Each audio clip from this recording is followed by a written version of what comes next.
Hi there, welcome to Dave in the Shed. I'm Dave and this is my little corner of the world, also known as the Shed Mahal.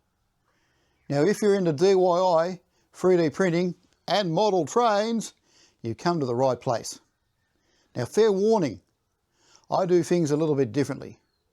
I have cerebral palsy, which means sometimes things get a little bit creative around here, but hey, it just makes it more fun.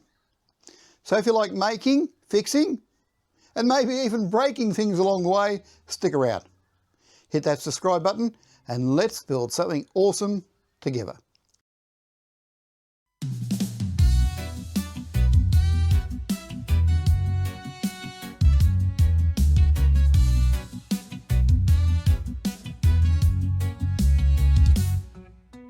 Down in the shed where the magic begins, Dave's got his tools, let the fun commence.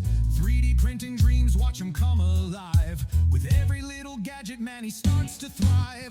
Blueprints in hand, technology so keen, building up the future like a crafty machine. Model trains rolling on a whimsical track. In this shed of wonder, there's no time to slack. Oh, Dave in the shed where the vibes stay high. Creating with passion, he's reaching for the sky. DIY master in a vibrant samba flow. Hope you enjoyed the video, let's get ready to go. Let's get ready to go. Well, hello and welcome to this Friday Dave in the Shed.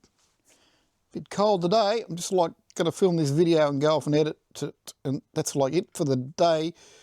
Morning wasn't too bad, but it's got chilly this afternoon. But anyway, quick update. I've often said that, quick update. Went up with a 15-minute video. Anyway, I was so impressed with the outcome of my little Climax, the little C2. I did another one. The chassis that I was going to use under that horrific green beast we looked at last week is now in the process of mitigating, that's a good word, mitigating to becoming a Climax. It's a larger one. Once again, using Mad Ram Designs basis, and yeah, so we've got a bigger Climax. Now I've made a few changes. I've changed the bells, what are they called? Oh, cylinders, the things on top. Anyway, the pressure domes, changed those and modified the chimney a bit, and yeah, that's where we're looking at that. Yeah, I'm rather impressed by that. Started wiring, not that you can see, putting in the bus wiring for the lighting and working on the lighting for the layout. Oh, look at this. Put some trees in over here just to try this out. Let's go in here. What do you think of that? Yeah, get the idea of the effect. But I just noticed one of those trees is flying. Wait, notice that. That tree there, I just whacked it in there and it seemed to have moved. It's a flying tree. Well, anyway, let's not get the focus, get carried away. Careful as you step off the thing, Dave. So that's where we're up to there. Now, a couple of big things I'm going to show you next. I did discuss last week about getting rid of the old Loco shed. It's there. That big monstrosity, which was the original end of the line Loco steam shed. This is the start of the new shed. Open plan design type shed, and I will sheet this side wall, but we'll leave the other thing open so you can look into the shed. So that's the start of the new shed. It'll be double that, as in length. That's like one panel of it. So next week we'll probably have a more improved shed to show you that I'm working on. I'm going to show you something else. I've been waiting. Australia Post has got really slack. Well, for me anyway, delivering stuff. Really slack for me. And I'm waiting on some NEM pocket couplers to go from the NEM pocket to KD for a project. I'll show you what the project is. I've got a bit carried away with steam locos, and the package I was waiting for last week's video has arrived, and it was a Hornby loco.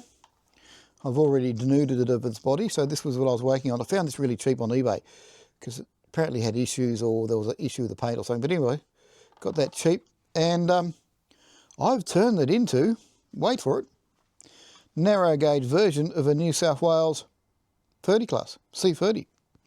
I'm going to number this one 3150, just as a joke, because we all know there was only 145 C classes built. So if I number this one 3150, just as a joke. So I'm waiting for NEM couplers. I've got a few things to change, but till we check out clearances and bits and pieces, that's what we've got. I'm actually, crazy idea, but rather proud of this.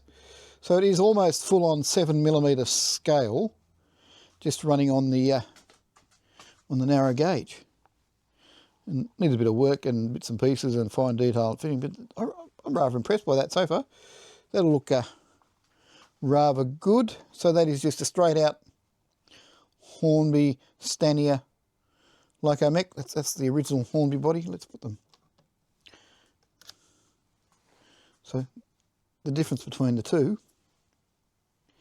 This has got it's got a bit of weight to it, even though it's a plastic body. There is some weight in there. I might try and recover and put in my own loco, because this is a bit light on that. But anyway, that's about it. There is not a lot going on. There will be not a lot going on the rest of the afternoon. Of course, it's cold. Turned the heater off to have lunch, and I haven't been bothered to fire up because that's it. So anyway, we will conclude this week. Very short and sweet video. We'll have more to show you next week because I've got lots of projects going on. I've finished done a lot more of the painting, by the way. Areas that weren't painted, and I've remade the stickers for the DCC codes. Show you that. And I've painted some more around the side. There's painted area. This area around here wasn't painted last week, but it's now painted around here, around the old gasworks. Now, another thing I've decided, and I'm going to have to work on it, I am going to have to motorise a couple of sets of points. Won't be centralised control. Down the track, we may have to set it up so they control like signals from the DCC handset. That would be really groovy, but still want to walk around. But some of the points, mainly this couple of sections, the points down here where the loco works, steam loco depot works, is this pair in here that I've done me remote for. Really hard to get to. They would be really handy to have point control, even if I just have little switch buttons here on the side of the layout to trigger. It would be a lot easier when you're walking around your train. There won't be a central control panel. It'll still be a walk around layout. And the points up here at the gasworks, very much the same the situation. I've been tinkering with a method of remote control up here. Show you through there. But it would be altered if I actually get some point motors and then have a remote panel and operate that way, just easier. And do it in such a way that later we can convert to DCC control so you can control them from the handpiece, or do that from the start. Don't know. Anyway, rabbited on enough. That is that for this week.